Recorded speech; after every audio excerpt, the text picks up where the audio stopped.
Fire spreads between Selma City Council and the mayor.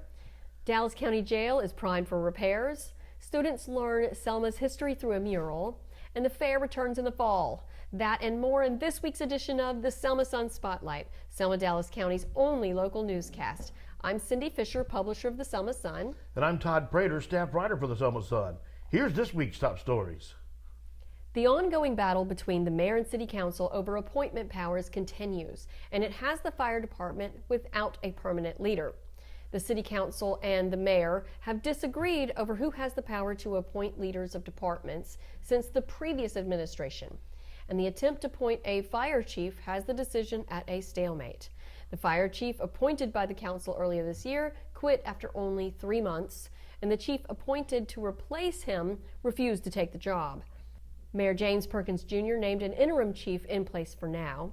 Perkins has complained publicly about the council's power to appoint the fire chief, police chief, and treasurer since he has been in office, calling it overreach into operations that should be decided by the mayor. Folks, they're putting our lives at risk, and we gotta stop this. But in the past, hadn't the mayor had the power to make those appointments? So yeah, the mayor did have that power, but the council adopted an ordinance in 2018 under the Melton administration that gave them power to appoint those 3 positions, including the fire chief. So the council argues that ordinance is in line with state code. Melton challenged that ordinance in court, but he lost the final appeal in the Alabama Supreme Court. We'll have to see how that turns out. The Dallas County Jail is about to get some much needed repairs. The County Commission has been made aware of the areas that need attention. There are several leaks in the jail roof. At the May 9th meeting, the Commission hired a consultant to determine if the roof can be repaired or if it needs to be completely replaced. Some of the air conditioning units are not working properly and they'll be replaced also. Along with those repairs, there's going to be some improvements.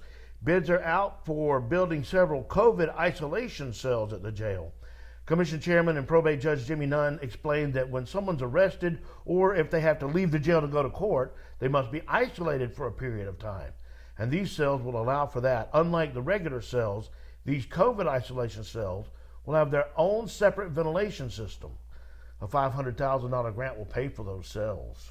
Okay, so are the inmates being isolated right now? They are, but Nunn explained that there's currently, the jail is not at full capacity, so there's plenty of regular cells available, and so the sheriff can use those cells to isolate the inmates.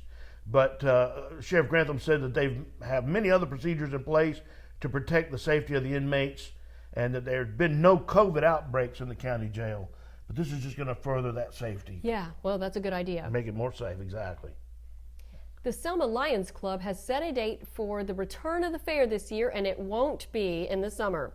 Last year, they held the fair in July for the first time after their usual ride vendor closed down during COVID, and others did not have available dates in the fall. Fair crowds were not as big because of the heat, but the club has announced that the 2022 fair will be back in the fall, set for November 1st through 5th. Fair Board President Russell Haskell says they are going back to what the fair once was with rides and live entertainment. There will also be vendors, displays, and exhibits, and art and craft from local artists, which they didn't have last year, so that's great. It's going to be back. And the venue is still going to be held at Lions Fairgrounds on Dallas Avenue. More information is on the website at selmalionsclub.com, including contact information, and you can search for Central Alabama Fair on Facebook. Always going to be fun. That'll be a lot of fun time out there. And better weather.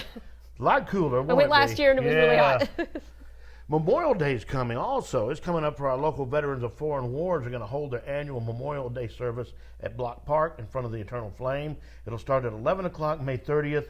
Any clubs or organizations that would like to be a part of it and lay a wreath during the event can contact our local VFW at 334-874-9277.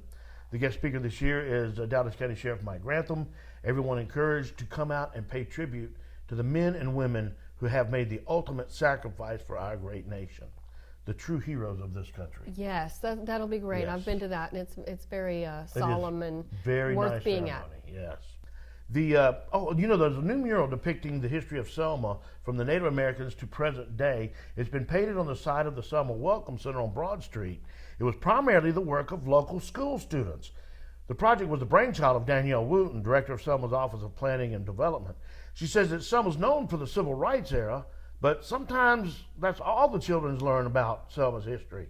With this mural project, students had to research the full history of the area, from the Muskogee Indians to Civil War to civil rights, up through present day. Now, after the research sessions that were held at Payne Elementary, R.B. Hudson, STEAM Academy, and Selma High School, local artists Winfred Hawken and Helene Taylor worked with the students to design the mural. Artist Trey Taylor also helped design, and he also helped the students to actually paint the wall with the final design that they decided on. It was over 200 Selma students, and there were volunteers from the community that worked over 4 days to complete the mural. The city of Selma received a grant from Alabama State Council for the Arts to fund the project, and the Selma chapter of Links Incorporated and Arts Revive were also partners on the project.